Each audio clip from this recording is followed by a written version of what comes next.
In this class हम लोग ये कोशिश करेंगे समझने की कि व्हाट इज़ पार्शियल फ्रैक्शन। इसका यूज़ हमको इंटीग्रेशन में पड़ता है, इसलिए पहले हम लोग एक क्लास बनाए जिसमें हम सिर्फ आपको पहले पार्शियल फ्रैक्शन बताएं। बहुत छोटी सी मीनिंग होती है पार्शियल फ्रैक्शन की। मीन्स आपने देखा होगा कि जब आप इसको प्लस करते हो, इस तरह के कई फ्रैक्शंस आपके पास आते हैं, इनको प्लस माइनस आप करते हो तो आपका ये निकल के आता है। नाउ इन दिस क्लास जो पार्शियल फ्रैक्शन आपको बता रहा है वो ये समझाने की कोशिश करें कि आप कैसे, अगर ये दिया है तो आप इसके ऊपर निकाल के आओ। मीन्स आप इससे ये कैसे निकालोगे, ये पार्शियल फ्रैक्शन आपको समझाता है। इसमें कई तरह के क्वेश्चंस होते हैं। हमने 4 केसेस यहाँ पे कंसीडर किए हैं। उन चारों केसेस के जितने टाइप्स क्वेश्चंस हैं उनको हम पार्शियल फ्रैक्शंस में, मतलब इस तरह से शॉर्ट फॉर्म में या सिंपलर फ्रैक्शंस में ब्रेक करने की कोशिश करेंगे। तो आप वेज को समझिएगा, टाइप्स ऑफ क्वेश्चन को देखिए, कितने तरह के क्वेश्चंस हैं, उनको कैसे ब्रेकआउट किया जाता है। Let's start the class. जैसे पहला ये क्वेश्चन है आपका 2x + 1 divided by x² + 5x - 14। हमारा काम क्या है कि सबसे पहली चीज़ कि आपको ये देखना है कि ये प्रॉपर फ्रैक्शन है या इम्प्रॉपर फ्रैक्शन है। अगर प्रॉपर फ्रैक्शन है तो ये कंटिन्यू करेंगे। अगर इम्प्रॉपर फ्रैक्शन, इम्प्रॉपर मतलब जिसमें डिग्री जो है न्यूमरेटर की या तो बराबर होगी या बड़ी होगी, जैसे कि इस सेकंड वाले क्वेश्चन में आप ध्यान दो, न्यूमरेटर की जो डिग्री है दैट इज x³ है न्यूमरेटर की डिग्री, और डिनोमिनेटर की डिग्री 2 है, तो ये इम्प्रॉपर है। इसको पहले प्रॉपर में कन्वर्ट करेंगे बाई डिवाइडिंग।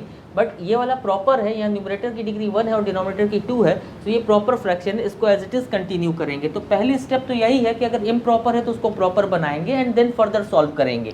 सॉल्यूशन करने की सेकंड स्टेप क्या है कि जो डिनोमिनेटर है उसको फैक्टराइज करेंगे। बिना फैक्टराइज किए आप इसको सॉल्व नहीं कर सकते। मीन्स मैक्सिमम फैक्टराइजेबल पोजीशन, कहीं पे भी जो फैक्टराइजेशन की जो भी जरा सी रिक्वायरमेंट वहाँ पे बचेगी वो पूरा फैक्टराइजेशन जितना पॉसिबल है ऑलमोस्ट सारा फैक्टराइजेशन आप करोगे। ये आने के बाद अब इसी को हमको इस तरह में ब्रेक करना है, ध्यान दीजिएगा। तो इसको हमें करने का तरीका क्या है, हम सपोज करेंगे let 2x + 1 divided by x + 7 into x - 2 is equal to a/x + 7 + b/x - 2। ध्यान दीजिएगा, हम जब ये कंसीडर करते हैं तो इसका लॉजिक क्या है। जब किसी फ्रैक्शन को आप पार्शियल में ब्रेक करते हो, छोटा करते हो, तो आप ये ध्यान देना कि जो भी फ्रैक्शंस आते हैं आपके वो प्रॉपर फ्रैक्शंस होते हैं। मतलब अगर नीचे लीनियर है, लीनियर मतलब जिसमें x की डिग्री 1 हो वो लीनियर हो गया, जिसमें x की डिग्री 2 होगी वो क्वाड्रेटिक हो गया। तो अगर ये नीचे लीनियर है तो ऊपर जो होगा वो कांस्टेंट होगा। और अगर नीचे आपका क्वाड्रेटिक कोई टर्म आ रहा है, जैसे ये है, सपोज करो अगर नीचे क्वाड्रेटिक होगा तो ऊपर जो भी आएगा वो लीनियर में आएगा, ये लीनियर हो गया। मीन्स ऐसे पार्शियल फ्रैक्शंस ब्रेक करते हैं कि जो आपके ये फैक्टर्स हैं वो दोनों डिनोमिनेटर में अलग अलग हो जाएंगे। फर्दर जितना भी ये डिनोमिनेटर में आएगा, अगर ये लीनियर है तो ऊपर कांस्टेंट होगा, और अगर डिनोमिनेटर में क्वाड्रेटिक है तो ऊपर लीनियर का फॉर्म आएगा। सारे तरह के क्वेश्चंस को हम लोग डिस्कस करेंगे। सो आप एक एक करके ध्यान दीजिएगा कि कैसे सपोज किया जा रहा है, कैसे कंसीडर किया जा रहा है। तो यहाँ पे ये लीनियर था, तो इस लीनियर को हमने जब अलग अलग किया, ये हमने लेट किया, ध्यान दीजिएगा, ये लेट किया, तो ऊपर जो होगा वो कांस्टेंट होगा। जो हमें नहीं पता है हम कैलकुलेट करेंगे। तो ए और बी जो है वो कांस्टेंट है। कैसे सॉल्व करते हैं देखिएगा आप, इसको 2x + 1 divided by x + 7 into x - 2 is equal to, यहाँ एलसीएम ले लेंगे तो a into x - 2 plus b into x + 7 आया हमारे पास, अपॉन x + 7 और x - 2। आप इसको कैंसिल मत कीजिएगा, कंपेयर करते हैं। ऑन कंपेयरिंग हमारे पास आएगा 2x + 1 is equal to a into x - 2 plus b into x + 7, और हमेशा यहाँ पे इक्वल टू में एक लाइन और बढ़ा दीजिएगा, सिमिलर या इक्विवेलेंट टू हम लिखते हैं इसको। नाउ अब हमें यहाँ इसको सॉल्व करना है सो दैट कि हमारे पास a और b की वैल्यू आए।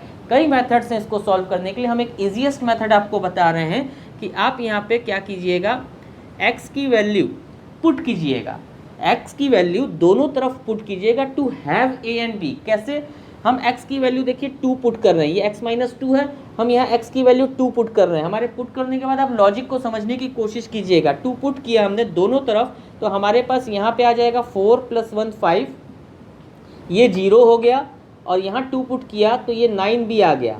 सो हमारे पास b की वैल्यू है वो 5/9 आ गई। सिमिलरली हमने x की वैल्यू -7 पुट की, अभी हमने ले लिया है। अब लेने के बाद जब हम रिजल्ट निकालेंगे उसके बाद आप लॉजिक निकालिएगा कि क्यों हमने ऐसा लिया। जब हम x की वैल्यू -7 लेते हैं, यहाँ पे पुट करते हैं तो -14 + 1 -13 ये निकल के आया, और इसी तरह जब हम इधर पुट करेंगे -7 -2 -9a आ जाएगा ये, और ये पूरा 0 हो जाएगा हमारा। सो ए की वैल्यू हमारे पास 13/9 आ गई। This is the simplest way. तो हमने x की वैल्यू ली, कौन सी लेनी है, कोई भी ले सकते हैं आप, कोई भी रियल नंबर ले सकते हो दोनों तरफ पुट करके, और उससे आपके पास कोई ना कोई इक्वेशन आएगी जिसको ए और बी में आप सॉल्व कर सकते हो। बट बेटर है कि आप ऐसी वैल्यू लो जिससे कोई एक टर्म जीरो हो जाए ताकि दूसरा ही बचे और उसको आप सॉल्व कर सको। ध्यान दीजिएगा इस चीज़ को, अभी हम कई तरह के क्वेश्चन इसमें सॉल्व करेंगे तो आपको वैरायटी पता चल जाएगी।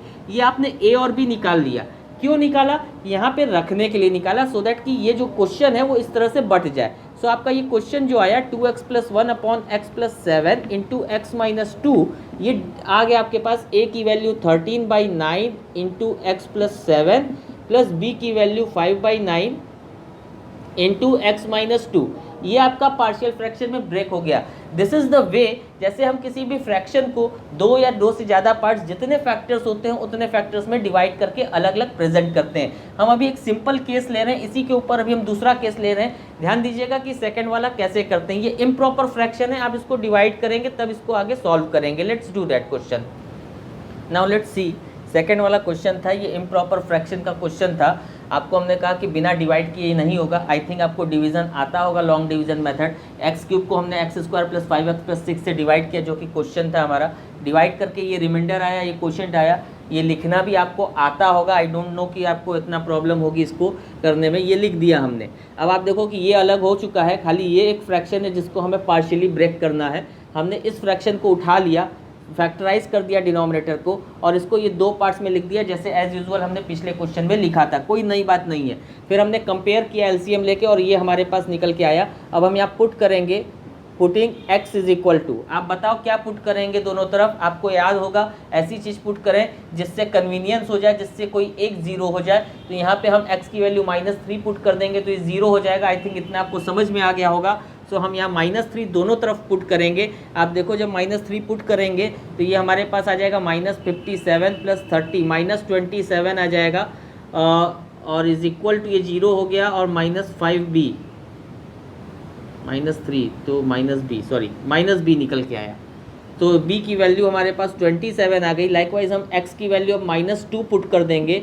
तो जब -2 पुट करेंगे तो ये आ जाएगा हमारे पास -38 + 30 तो -8 आया, इज इक्वल टू यहाँ पे -2 रखा तो ये a आ गया। तो a की वैल्यू -8 आ गई, b की वैल्यू 27 आ गई। बहुत सिंपल सी चीज़ है, आपको x की वैल्यू पुट करनी है दोनों साइड, जो भी आप चाहे वैल्यू ले सकते हो, बट ऐसी वैल्यू लो जिससे कोई एक, जो आपने सपोज किया a या b, कोई एक उसमें ज़ीरो हो जाए तो वो बहुत बेटरली निकल जाएगा। अदरवाइज आप कोई भी रख सकते हो।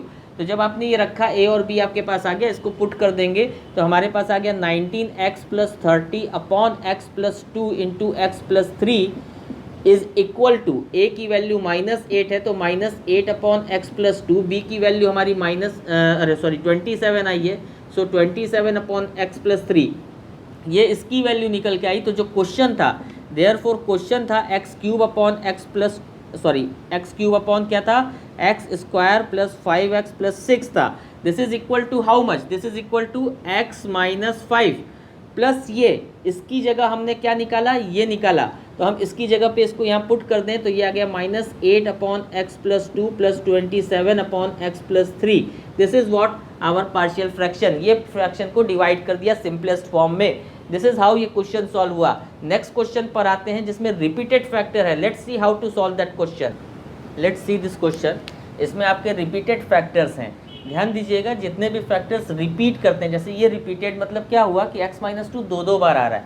अगर सपोज करो यहाँ पे इसी क्वेश्चन में हम लिख दें x/x - 2 का पावर 3 है और x + 1 है, तो यहाँ तीन फैक्टर, 3 बार ये रिपीट हो रहा है, एक बार ये है, तो टोटल 4 फैक्टर्स हुए। ये 4 बार लिखा जाएगा, आपको हम समझा रहे हैं। पहले x - 2 सिंगल लिखोगे, फिर b/x - 2 का होल स्क्वायर लिखोगे, फिर आप c/x - 2 का होल क्यूब लिखोगे, और फिर d/x + 1 लिखोगे। ध्यान दीजिएगा। अच्छा, बच्चे कंफ्यूज करते हैं इस चीज़ में कि वो कहते हैं कि सर यहाँ तो क्वाड्रेटिक आ गया तो ऊपर तो लीनियर होना चाहिए। नहीं, फैक्टर यहाँ पे इसको खोले बिना आप देखो, ये लीनियर है, बिना खोले आप देखोगे, खोल के नहीं देखोगे, ओपन करके, ठीक। और ये जो आया है वो इसका ब्रेकिंग है, x - 2 के पावर 3 का ब्रेकिंग है, जिसमें x - 2 का होल स्क्वायर और x - 2 का होल क्यूब आया। इस एक अकेले के कारण, इस एक अकेले फैक्टर के कारण, जिसके 3 फैक्टर्स थे, मल्टीपल में रिपीटेड फैक्टर्स थे, उसके कारण ये 3 टर्म्स बने हैं। जब आप इनको सॉल्व करोगे तो ऑटोमेटिकली वो एक्स क्यूब और एक्स स्क्वायर का ऑटोमेटिक अरेंजमेंट हो जाएगा। उसको हम अभी डिस्कस नहीं करना चाहते, आपको सिर्फ ये बताना चाहते हैं कि अगर रिपीटिंग है, अगर कोई फैक्टर रिपीटिंग है तो जितनी बार वो रिपीट कर रहा है उतने टाइम्स आप लिखोगे। अगर पावर 3 है तो सिंगल, स्क्वायर और क्यूब। यहाँ पे पावर 2 था, सिंगल आया और स्क्वायर आया उसके ऊपर, और फिर जो बचा हुआ फैक्टर है वो लिखा। तो रिपीटेड जितने भी फैक्टर्स होंगे उतने टाइम्स उनको आगे ब्रेक किया जाएगा। ये लिखने का तरीका है, इसको समझिएगा, ठीक। अब हम इसको आगे सॉल्व करते हैं, तो वही एलसीएम लेंगे। तो यहाँ पे एलसीएम आ गया x-2 का होल स्क्वायर x+1।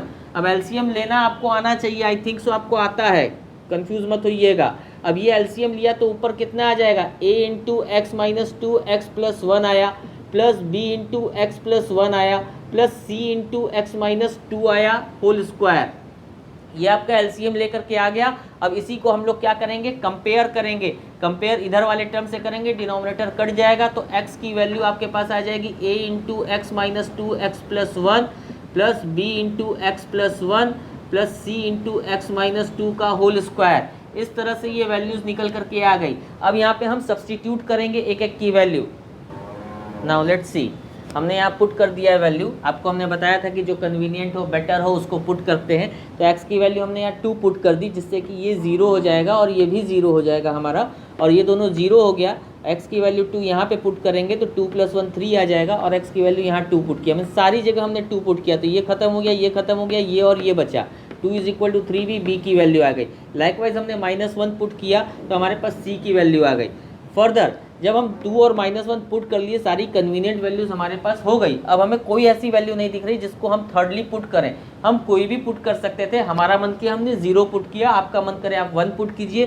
कुछ भी पुट करेंगे तो एक इक्वेशन बन के आएगी। हमने जैसे 0 पुट किया तो x की जगह यहाँ 0 आ गया, 0 - 2 0 + 1, ये सॉल्व होकर के -2 आया, 0 + 1 इंटू b, ये b आ गया, 0 - 2 का whole square that is 4c। इस तरह से एक इक्वेशन आ गई जिसमें b और c की वैल्यू हमको पता है, उसको हमने पुट कर दिया तो a की वैल्यू निकल के आ गई। दिस इज हाउ हम पुट करके वैल्यू सॉल्व कर सकते हैं। किसी भी इक्वेशन को किसी भी फॉर्म में होगा, हम कोई भी वैल्यू चाहें तो पुट करें और हमारी इक्वेशन बनेगी और उसको हम सॉल्व कर लेंगे। जहां तक आपको कन्वीनियंट पुट कर दीजिए। कन्वीनियंट पुट होने के बाद आपको कोई वैल्यू नहीं समझ में आ रही तो आप कुछ भी पुट कर सकते हैं, आपके ऊपर है। पुट करोगे, एक इक्वेशन बनेगी, उसमें नोन वैल्यूज आप रख दीजिए तो अननोन वैल्यू आपके पास फाइंड आउट होके आ जाएगी। दैट्स हाउ a आ गया, b आ गया, c आ गया, तीनों को हमने यहाँ पे सब्स्टिट्यूट कर दिया तो ये हमारे पास फ्रैक्शन स्प्लिट हो गया, that is a partial fraction में आ गया। अब आप यहाँ ध्यान दीजिए कि अगर आप इसको ऐड और लेस करेंगे तो आपका ये रिजल्ट आ जाएगा। दिस इज हाउ हम चेक कर सकते हैं। सिमिलर इसी तरह थर्ड की तरह ही हमारे पास फोर्थ क्वेश्चन भी है। आप इस फोर्थ क्वेश्चन को देखिए, ये है आपके पास 1 - x/x² 1 + x। अब इसको हम स्प्लिट करने के लिए लेंगे तो a/x लेंगे प्लस b/x²। ध्यान दीजिएगा इस वैल्यू पे, ये दो फैक्टर्स हैं, एक x हो गया, एक x² हो गया, प्लस c/1 + x। ये हम आपके लिए छोड़ रहे हैं, इसको आप कीजिएगा सॉल्व और आंसर निकालिएगा इसका, और फिर चेक कर लीजिएगा ऐड लेस करके कि आ रहा है कि नहीं आ रहा है। नाउ हम फिफ्थ वाले क्वेश्चन पर आ रहे हैं। फिफ्थ वाले क्वेश्चन में आप देखिए, उसमें आपको क्वाड्रेटिक फैक्टर दिखेगा।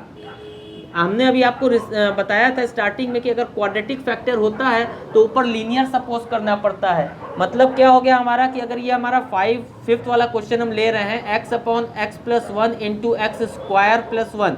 अब ये देखिए क्वाड्रेटिक फैक्टर है। जब हम क्वाड्रेटिक फैक्टर लेंगे तो जो सपोज करेंगे ऊपर वो हम लीनियर सपोज करेंगे। मतलब हम इसको लेट करेंगे, लेट ले लीजिए आप इसको, let this is equal to a/, इसके लिए तो कांस्टेंट है, ये देखिए ये लीनियर है तो इसके लिए कांस्टेंट वाला ही लेंगे, लेकिन इसके साथ जो फैक्टर है वो हमारा क्वाड्रेटिक वाला फैक्टर है। सो हम ऊपर जब सपोज करेंगे तो देखो लीनियर सपोज करेंगे। ये सपोजिशन पे आप ध्यान दीजिएगा, ये डिपेंड करेगा कि आपका डिनोमिनेटर में फैक्टर कैसा है। जैसे अभी तक ऊपर के क्वेश्चन में जितने भी फैक्टर्स आ रहे थे वो लीनियर फैक्टर आ रहे थे, इसलिए जब हम सपोज करते थे तो ऊपर कांस्टेंट लेते थे। लेकिन अगर हमारा फैक्टर ऐसा आएगा जिसमें क्वाड्रेटिक रहेगा तो सपोज करेंगे तो ऊपर लीनियर लेंगे। इस चीज को ध्यान दीजिएगा, बाकी प्रोसेस आपकी कोई चेंज नहीं होगी। कंपेयर करेंगे एलसीएम लेने के बाद तो a × x² + 1 plus bx + c × x + 1, और वैसे ही पुट करेंगे वैल्यूज जैसे अभी तक पुट कर रहे थे। हम लोग पुट करते हैं इसके ऊपर वैल्यूज। देखिए हमने वैल्यूज पुट कर दी हैं, सब्स्टिट्यूट कर दिया है यहाँ वैल्यूज को। x की वैल्यू हमने -1 रख ली सो डैट कि ये 0 हो जाए। जब हमने ऐसा रखा तो a की वैल्यू निकल के आ गई हमारे पास। फिर हम x की वैल्यू 0 रख लिए सो दैट कि b हमारा कैंसिल हो जाए। इस हिसाब से हमने x की वैल्यू 0 रखी तो हमारा a और c की वैल्यू 0 आ गई, a प्लस सी, जिससे हमने c की वैल्यू निकाल ली क्योंकि a हमको पता था। नाउ हमने अब अपने मन से x की वैल्यू 1 पुट कर ली, आपका मन करे 2 पुट कर लीजिए, आपका मन करे -3 पुट कर लीजिए, ये आपके ऊपर डिपेंड करता है। हमने x की वैल्यू 1 पुट की, हमारे पास ये रिलेशन आया। अब इस रिलेशन में आप ध्यान दो कि हमारे पास c और a दोनों की वैल्यू है, c और a की वैल्यू हम पुट कर देंगे तो b की वैल्यू निकल के आ जाएगी। लाइकवाइज हमने a b c तीनों की वैल्यूज़ निकाल ली, जिसको हमने वापस यहाँ पे सब्सटीट्यूट कर दिया a b c तीनों वैल्यूज़। तो जब आपने किया तो ये तो एज इट इज़ आ गया, ये bx प्लस सी है तो b हमने अलग कर दिया x अपॉन दिस और c अपॉन दिस, ये हमने अलग अलग कर दिया, ये तीन अलग अलग हमारे पार्शियल फ्रैक्शंस आ गए। दिस इज हाउ ये क्वेश्चन ब्रेक हुआ। तो ध्यान क्या देना है यहाँ पे कि अगर क्वाड्रेटिक फैक्टर है तो ऊपर लीनियर लेंगे, लीनियर फैक्टर है तो ऊपर कांस्टेंट लेंगे। यही इस क्वेश्चन की इंपॉर्टेंस थी जो आपको ध्यान देनी है। फर्दर हम लोग इसके बाद 6th क्वेश्चन पर आते हैं। 6th क्वेश्चन भी एक स्पेशल क्वेश्चन है, ये स्पेसिफिक फ्रैक्शन जो लिखा है that is for 6th question लिखा है, जहां आप एक चीज़ ध्यान देना plus x square minus 2।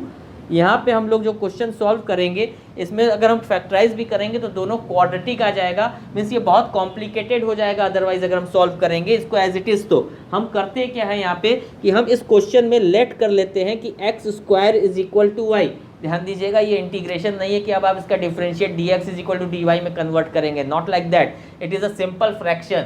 So X square is equal to Y जब हमने सब्सटीट्यूट किया तो ये हमारा जो क्वेश्चन था वो आ गया वाई अपॉन वाई के पावर 2 प्लस वाई माइनस 2। अब इसको आप कर सकते हो फैक्टराइज, तो ये आ जाएगा वाई प्लस 2 और वाई माइनस 1, इस तरह से आ गया, जिसको आप सपोज कर लोगे a upon Y plus 2 plus B upon Y minus 1, और लिटरली जैसे सॉल्व करते हैं वैसे ही हम लोग इसको भी सॉल्व कर लेंगे। और सॉल्व करके फिर हमारे पास क्या आ जाएगा हम लोग देखते हैं। आप देखिए इसको सॉल्व करके ऐसे आएगा, जब y की वैल्यू हम 1 पुट करेंगे और -2 पुट करेंगे in the given relation compare करने के बाद, यहाँ तक हमने किया था, इसको हमने कंपेयर किया, ये रिजल्ट आया। इस रिजल्ट में y की वैल्यू हमने एक बार 1 पुट की, एक बार -2 पुट की, तो a और b आ गई। a और b को लिटरली हमने यहाँ पे सब्स्टिट्यूट किया, ये हमारे पास रिजल्ट आ गया। वापस y को जो हमने एक्स स्क्वायर माना था उसको वापस जब पुट कर देंगे तो ये क्वेश्चन से आंसर निकल करके आ गया। इस तरह से ये रिजल्ट आया।